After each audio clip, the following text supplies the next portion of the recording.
આજે અમે તમને એક એવી ખબર બતાવવા જઈ રહ્યા છીએ જે જાણીને તમે હેરાન થઈ જશો, કારણ કે દુનિયાના સૌથી વ્યસ્ત ગણાતા અમેરિકાના જ્યોર્જિયાના રાજ્યના એટલાન્ટા હાર્ટ્સફિલ્ડ જેક્સન ઇન્ટરનેશનલ એરપોર્ટ પર અત્યારે હાહાકાર મચી ગયો છે। સોમવારથી જોઈએ તો સવારથી જ અહીં એવા દ્રશ્યો જોવા મળ્યા જેમની કોઈએ કલ્પના પણ નહોતી કરી। મુસાફરોની ભીડ એટલી બધી વધી ગઈ કે સુરક્ષા તપાસ માટે જોઈએ તો કતારો ટર્મિનલની બહાર રસ્તાઓ સુધી પહોંચી ગઈ હતી। પરિસ્થિતિ એટલી બધી ગંભીર છે કે સેંકડો મુસાફરોએ પોતાની ફ્લાઇટ્સ પકડવા માટે 6 થી 9 કલાક સુધી લાંબી રાહ જોવી પડી હતી। આ કોઈ સામાન્ય ભીડ નથી, પણ અમેરિકા પર તોળાઈ રહેલા એક મોટા સંકટની નિશાની છે। આ સમગ્ર મુશ્કેલીનું મુખ્ય કારણ ફેબ્રુઆરી 2026 થી ચાલી રહેલું અમેરિકાનું આંશિક સરકારી શટડાઉન છે। આ શટડાઉનને કારણે ટ્રાન્સપોર્ટેશન સિક્યુરિટી એડમિનિસ્ટ્રેશન એટલે કે TSA ના અધિકારીઓને છેલ્લા ઘણા સમયથી પગાર મળતો બંધ થઈ ગયો છે। હવે તમે એ જ વિચારો કે પગાર વગર કેટલા દિવસ કામ થઈ શકે।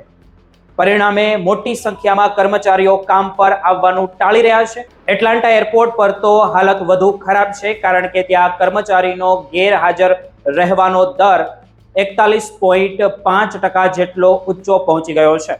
સ્ટાફની આટલી મોટી અછતને કારણે સુરક્ષા તપાસની આખી પ્રક્રિયા સાવ ધીમી પડી ગઈ છે।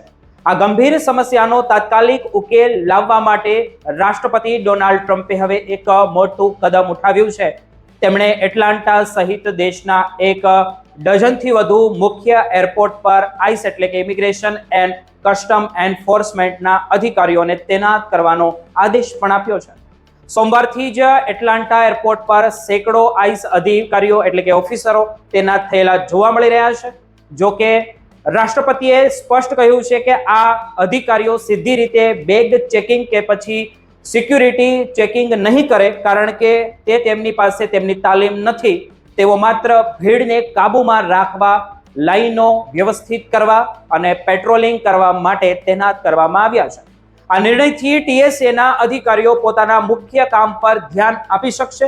એરપોર્ટ પર આઈસ ઓફિસરો તેમના ખાસ જે ટેકનિકલ વેસ્ટ અને પોલીસના જે લેબલ સાથે જોવા મળ્યા હતા, જેમનાથી વ્યવસ્થામાં થોડો સુધારો તો થયો છે, પણ મુસાફરોની પરેશાની હજુ પણ પૂરી થઈ નથી। આ નિર્ણયને લઈને અત્યારે અમેરિકામાં મિશ્ર પ્રતિસાદ જોવા મળી રહ્યો છે। મુસાફરો આને આવકારી રહ્યા છે, જ્યારે વિપક્ષી નેતાઓ માને છે કે આનાથી સુરક્ષા જોખમાઈ રહી છે કે પછી જોખમાઈ શકે છે, અને આ માત્ર એક કામચલાઉ રસ્તો છે। આ સમસ્યા માત્ર એટલાન્ટા પૂરતી સીમિત નથી, પણ લોસ એન્જલસ, ન્યુયોર્ક અને શિકાગો જેવા શહેરોમાં પણ આવી જ અરાજકતા જોવા મળી રહી છે। હજારો મુસાફરોની ફ્લાઇટ છૂટી રહી છે અને અર્થતંત્ર પર પણ તેમની માઠી અસર પડી રહી છે।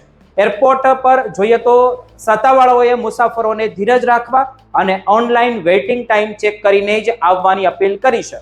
રાષ્ટ્રપતિનું આ પગલું ભલે અત્યારે થોડી રાહત આપે, પણ આ સમસ્યાનો કાયમી ઉકેલ ત્યારે જ આવશે જ્યારે સરકાર અને વિરોધ પક્ષ જોઈએ તો વચ્ચે શટડાઉન બાબતે કોઈ સમજૂતી થશે।